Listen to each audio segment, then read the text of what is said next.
morning, my dear students. Today we are going to discuss our third chapter, Rural Life and Society. We know that the India is primarily an agricultural country.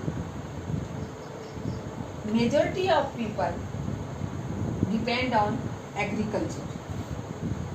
Its crop is good prosperity, prevails. Otherwise, it leads to famine and starvation.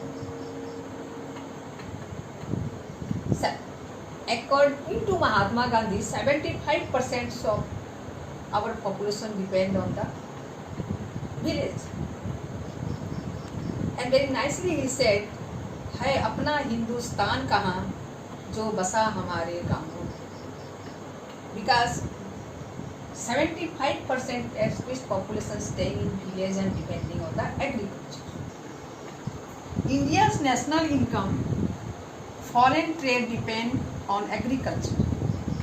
But new policy of the East India Company, the collection of much more revenue made difficulties for the farmers. Now we see the system of revenue collection by the company or by the British government.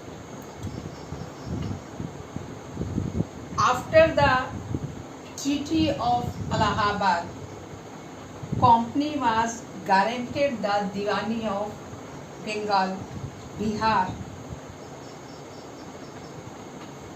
and Odisha in 1765.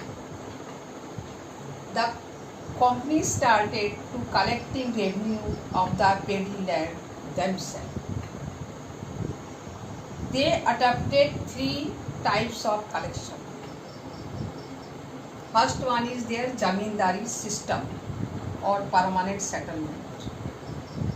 This system covers Bengal, Bihar, Banaras and North Karnataka for the collection of revenue. Next, second revenue system called the Mahalwari settlement.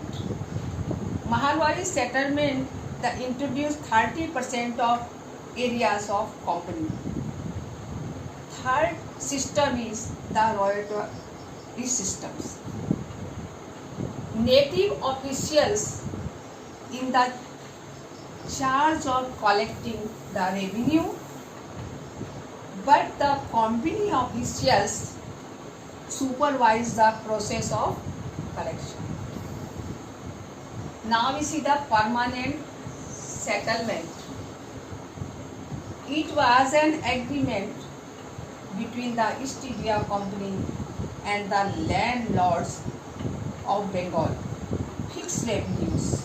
Zamindars were asked to collect rent from the peasant and pay revenue to the company. Main features of the permanent settlement. The main features of the permanent settlements are as follows. Zamindars of Bengal were recognized as a owner of land long they paid the revenue. The amount of revenue was fixed.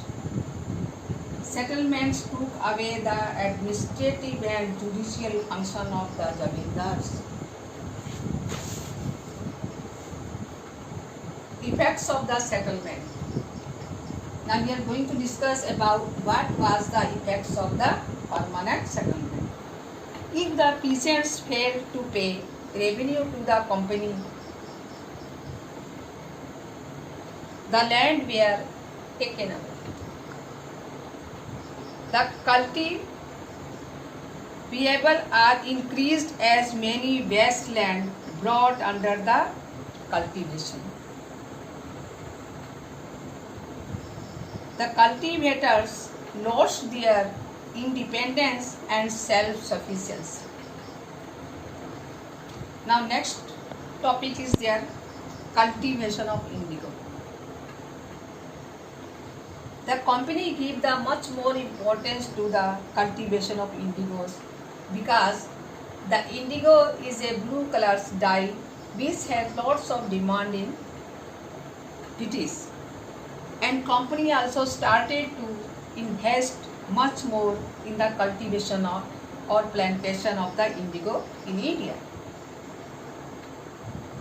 Only after Mahatma Gandhi visited Champaran in 1917 that movement against the indigo planters.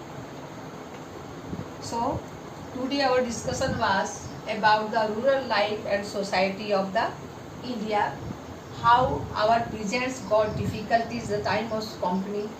This was we discussed, and you try to understand. If any difficulty you are facing, I will try to help you again. Thank you.